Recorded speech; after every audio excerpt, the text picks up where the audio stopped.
You might have seen this video of Mark Zuckerberg looking very cool over 4th of July weekend, and it's a psyop.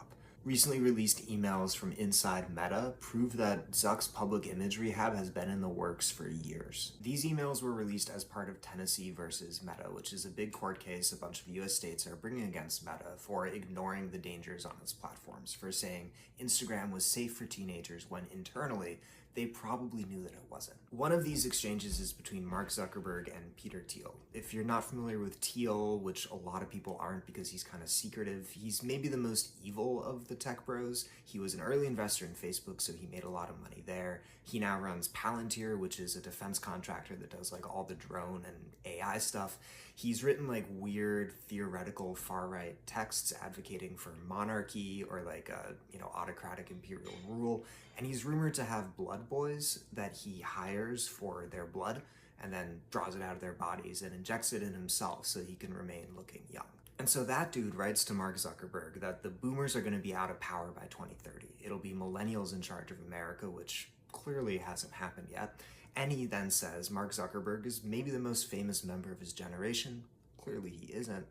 And Thiel says in order to keep up with these trends, Facebook and Meta have to position themselves as a millennial company. Zuck has to become cool. Meta has to become something that represents the generation that grew up using it. Zuck agrees with Thiel and says, I am the most well-known member of my generation. He definitely buys into all of this malarkey about himself. And so if you look at the evolution of Zuck surfing, in 2020, the first photo that became a meme of him doing it has him with like way too much sunscreen. He doesn't look cool at all.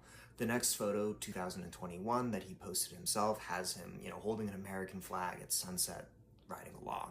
And now this latest one in 2024 has him sipping a beer, holding an American flag, balancing on a surfboard. Evidently, he's gotten much better at surfing, but he's also gotten much better at public presentation.